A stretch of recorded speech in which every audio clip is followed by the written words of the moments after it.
Afternoon, ladies and gentlemen. As promised, here is the video on the Unified Command Plan. So what we're going to do with this is I'm going to go over very quickly, number one, why you should care, number two, what it is, where it came from, and then third, we're going to briefly discuss the geographic combatant commands as well as the functional commands in a little bit more detail. Here are our learning objectives for this presentation. So the Unified Command Plan, why do you care? Here's why you care. The Unified Command Plan lays out the construct for the geographic combatant commands and the functional combatant commands.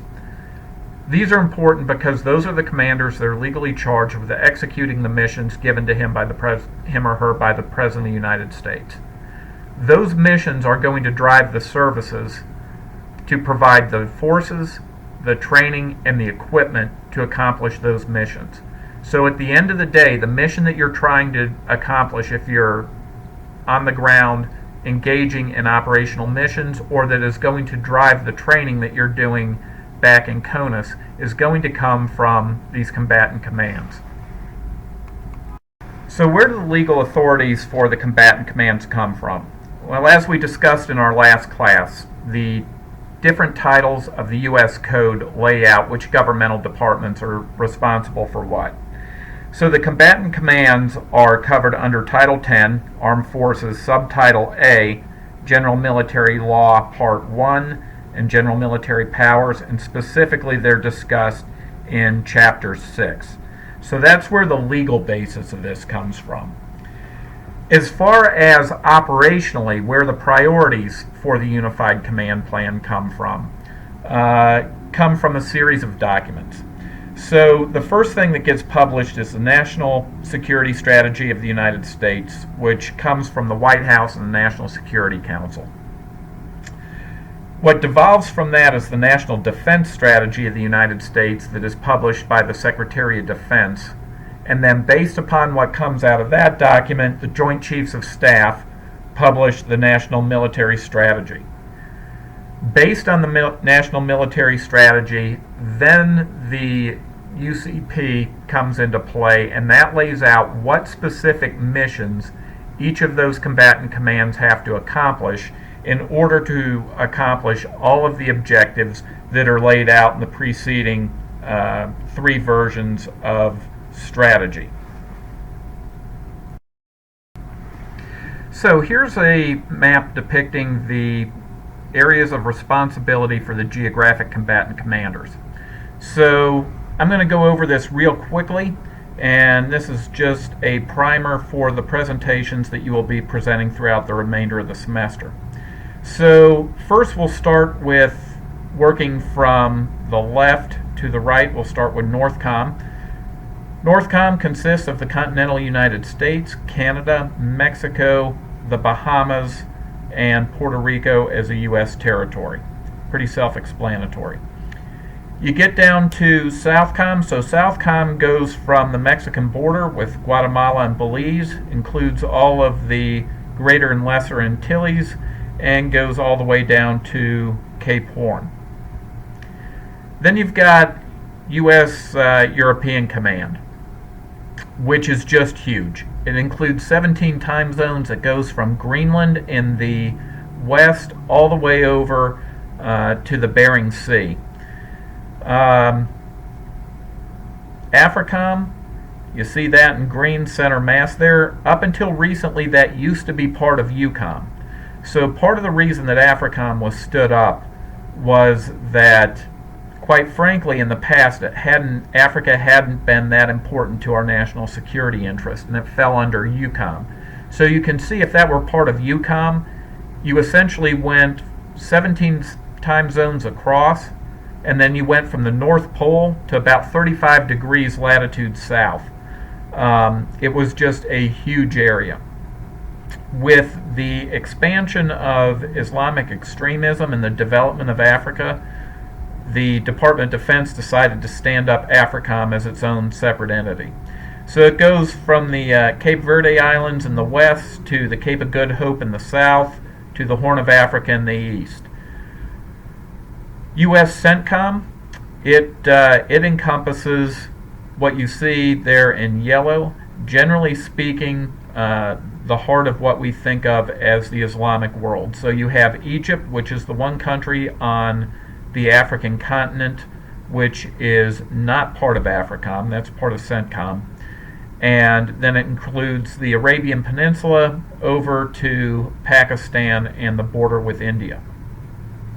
Now, one thing to note with how DoD is divided up these commands and which countries are in which commands. It is very difficult, you can't see it on this map, but of note, Israel on the eastern side of the Mediterranean Sea is part of European Command, whereas all of the surrounding countries, Lebanon, Jordan, Egypt, are all part of Central Command. Why is that? A couple of different reasons. Number one, Israel culturally is closer to Europe, having been settled largely by Jewish emigres from Europe. So there is a cultural aspect to that, but there's also a political aspect to it as well. When you have these highly contentious areas, one of the things you accomplish by putting Israel in European Command and the other countries in Central Command is it takes a little bit of pressure off of the combatant commanders to play one against the other. So for a lot of the Arab countries, they are dealing strictly with CENTCOM, and even though since they've got a very antagonistic relationship with Israel is aligned with EUCOM, and so it's harder to play mom against dad in that scenario. The other area where we do that is where we draw the line between CENTCOM and Pacific Command. You'll notice that Pakistan is in CENTCOM, India is in Pacific Command's AOR. And part of that, again, is for cultural reasons. Part of that is because very political decision to keep those two highly contentious countries separated and in different geographic commands. So we've hit NORTHCOM, SOUTHCOM, AFRICOM, EUCOM, and CENTCOM. That leaves U.S. PACOM. PACOM is the next largest command. It is largely maritime in nature. It covers 14 time zones. Includes the international date line, and basically it goes from Mongolia in the north to Antarctica in the south. So all of Antarctica falls into the PACOM AOR. Alright, I'm going to stop there on the geographic combatant commands because you're doing your projects on that. You're going to hit more of the details on those for each of those 6 combatant commands as we go throughout the semester. What I'm going to focus on now are the functional combatant commands. So what differentiates the functional combatant commands from the geographic combatant commands are that they are functionally based. Based on their function, they have a worldwide global mission, and what they do affects all of the geographic combatant commands. So that's what makes them special. There are 3 of them, as you can see: the United States Transportation Command, United States Special Operations Command, and United States Strategic Command. I'm going to touch on each of those briefly, and then as we go through and we do your briefings throughout the semester, I'll go ahead and talk a little bit more about what those functional combatant commands provide to each of the geographic combatant commanders throughout the world. So starting first with U.S. Transportation Command. It's based out of Scott Air Force Base in Illinois, and their core function is they move stuff, a lot of it. Basically, they provide the nation's warfighters with transportation, sustainment, and distribution. It's a pretty large command. They've got just under 50,000, between 45 and 50,000 active duty personnel, about 73,000 Guard and Reserve personnel, and just over 19,000 civilians that make up that command. As you can see, the components for that, so you've got the Surface Deployment and Distribution Command. That's the Army's contribution to TRANSCOM. Then you've got the Military Sealift Command. That's the Navy's contribution. And then you have the Air Mobility Command that controls all the strategic air transport assets. Then you have the Joint Enabling Capabilities Command. Basically what they do is they tailor joint packages to go forward and support the combatant commanders in whatever mission they're trying to execute. And then you have the Joint Transportation Reserve Unit, and basically they handle all the reserve augmentation. The thing that makes U.S. Transportation Command a functional global command is that there are only so many strategic lift assets throughout the world.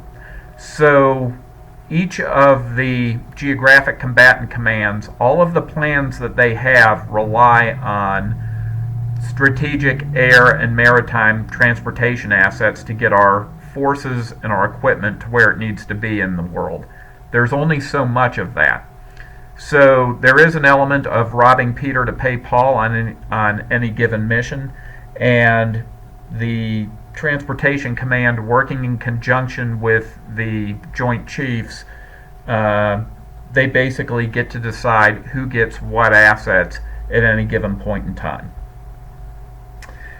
Second functional combatant command that we'll cover real quick is the U.S. Special Operations Command. We discussed that at some length in different incarnations last class. Bottom line, they are responsible for unconventional warfare. You see the components there. You've got United States Army Special Operations Command, USASOC, Naval Special Warfare Command, and then everybody else basically follows the same naming convention. Air Force, AFSOC, Marine Corps, MARSOC, and then you've got the Joint Special Operations Command, JSOC. As we talked about last week, there are special operations, there are special forces, and then there are special missions. A lot of your special missions are going to fall into the JSOC realm. You see the mission there. I'm not going to read it to you, but basically what makes this a global command are a couple of things. First of all, very limited resources in terms of the number of actual special operators that you have, but then you also have the nature of their mission is such that it requires a lot of financial resources, a lot of training, and a lot of interaction with other government agencies and foreign governments. And that requirement essentially takes them all over the globe. And then the last of the functional combatant commands is U.S. Strategic Command, STRATCOM. It's based out of Offutt Air Force Base in Nebraska, and basically what they're responsible for are nuclear weapons, space to include our satellites, our ISR, and the cyber domain. So you can see their mission there. When you look at their components, they've got a whole myriad of service components in there. They are organized a little bit differently than the other commands. So most of the geographic and functional combatant commands organize along the standard JSTAF functions. So you have J1, which is administration, J2, which is intelligence, J3, which is ops, J4, which is logistics, etc. With STRATCOM, they organize along a joint functional component command model. So when you look at it, essentially what they have is they've got it's more functionally organized as opposed to staff organized. I'm not going to go into that right now because it gets kind of confusing, but just know that STRATCOM is a little bit different from all the other CATs out there. Their components, you see there, you've got the Air Force Global Strike Command, so basically that deals with a lot of nuclear weapons. You've got the Army Forces Strategic Command, RSTRAT, that deals with space and some of our ballistic missile interceptors. You've got Fleet Forces Command, which is pretty much everything in the Navy. You've got Marine Corps Forces U.S. Strategic Command, which is just the Marine Corps plug-in to STRATCOM, and then you have the Air Force Space Command, AFSpace. So that's what makes that up.